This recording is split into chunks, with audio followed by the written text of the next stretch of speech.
Hai, kamu orang Purwakarta terbaik, Sampurasun. Kembali lagi bersama saya Aji Sumali, host magang YouTube orang Purwakarta dalam segmen Pojok Sejarah.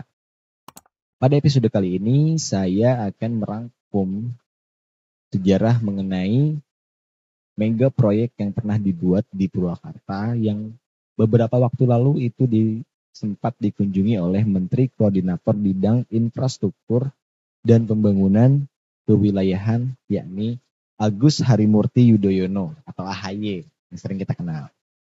Jadi Kang Bro dan Tesis yang penasaran mengenai bagaimana sejarah dari Bendungan Jatiluhur, stay terus di Pojok Sejarah Purwakarta.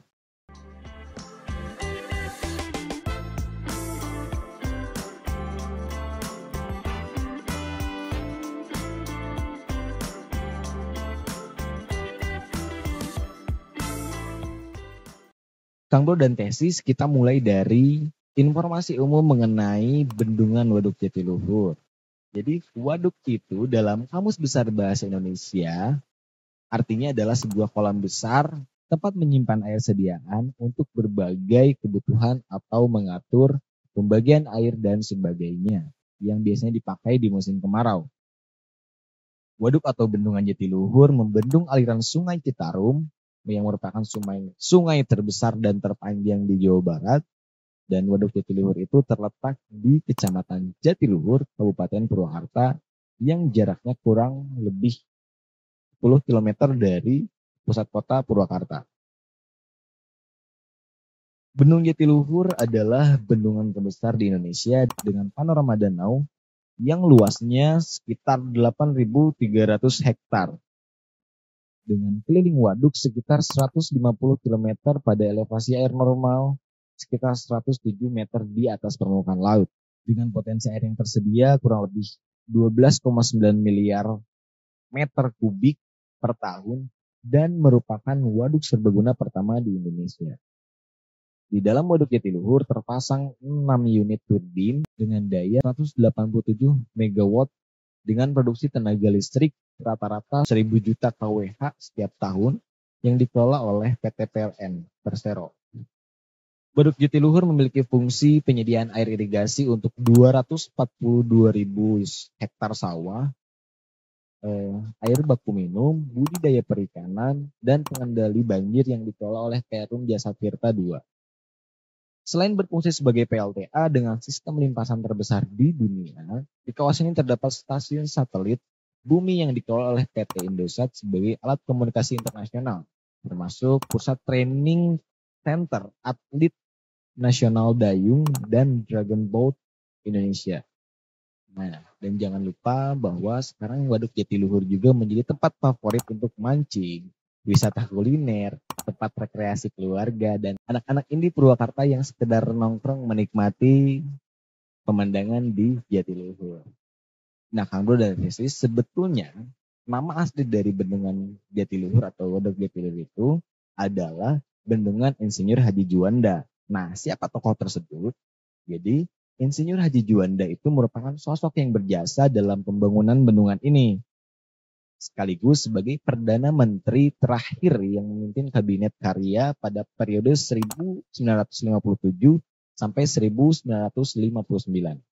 Nama tersebut dijadikan hadiah dan kenang-kenangan untuk pemerintah pada saat itu yang dipimpin oleh Insinyur Haji Juanda sekaligus penghargaan kepada beliau atas perjuangannya dalam pembangunan bendungan dalam agenda-agenda internasional yang pada awalnya proyek ini dinamakan Jatiluhur Multipurpose Project.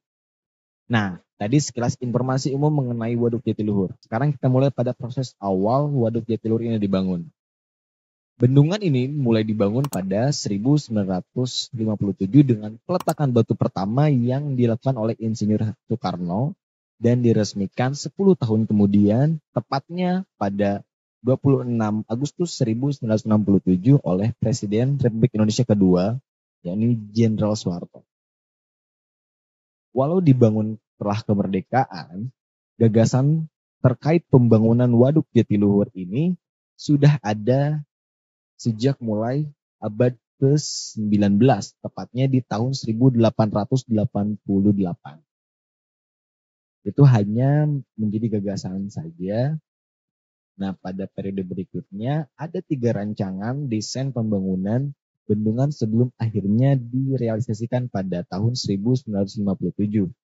Desain awal dari bendungan Jatiluhur itu dirancang pertama kali oleh Napier Peak Laboratory. Nah, untuk informasi saja bahwa Napier Laboratory pada tahun 1955 itu berubah menjadi Sogrea sekitar tahun 1953.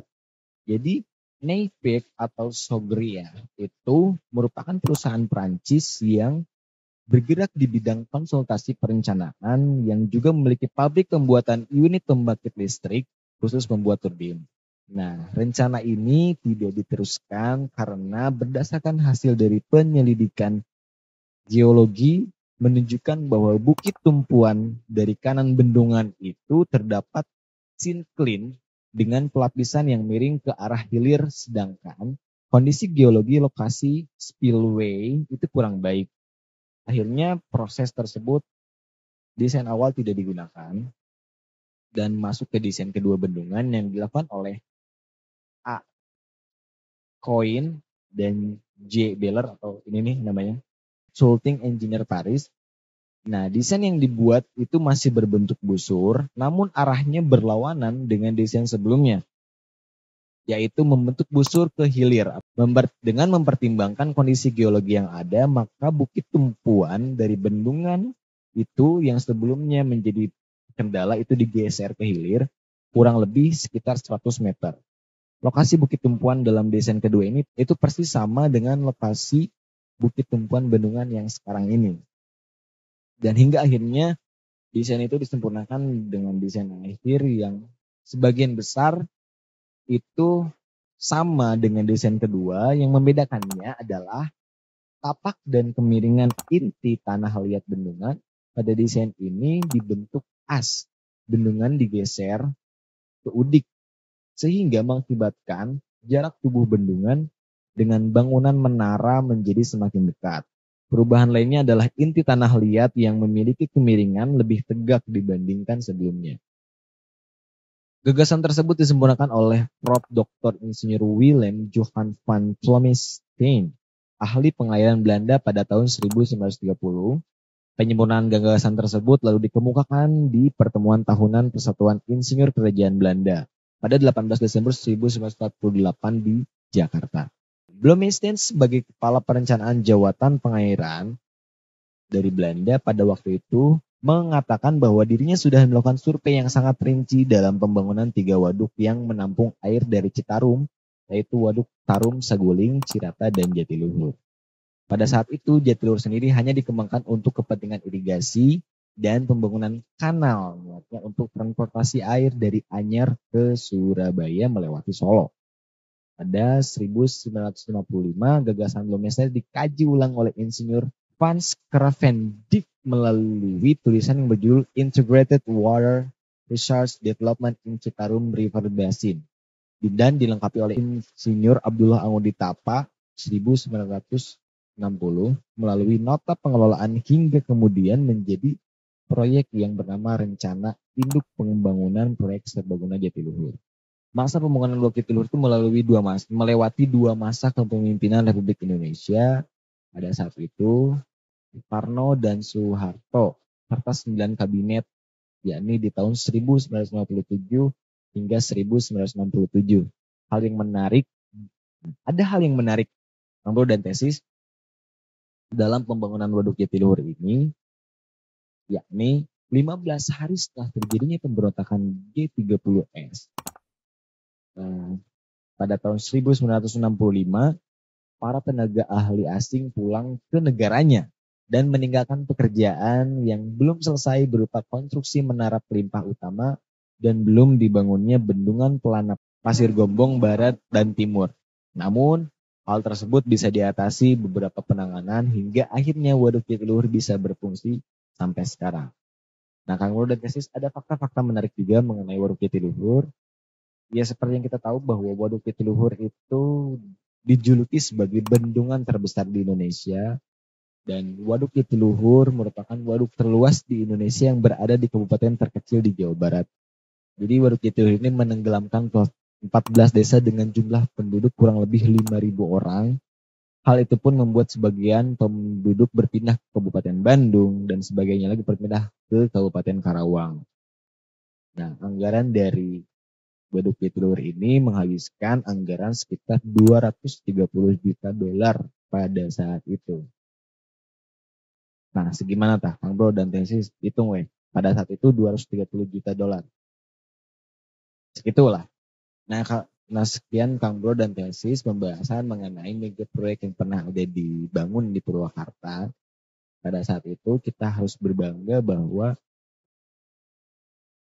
banyak hal baik sejarah yang melibatkan Purwakarta dalam pembangunan Nusantara atau Republik Indonesia ini. Kita harus tetap bangga menjadi orang Purwakarta. Sekian pada episode kali ini, Kang Bro dan Tesis. Jangan lupa like, comment, and subscribe. Stay tune terus and proud to be orang Purwakarta. Hatur nuhun.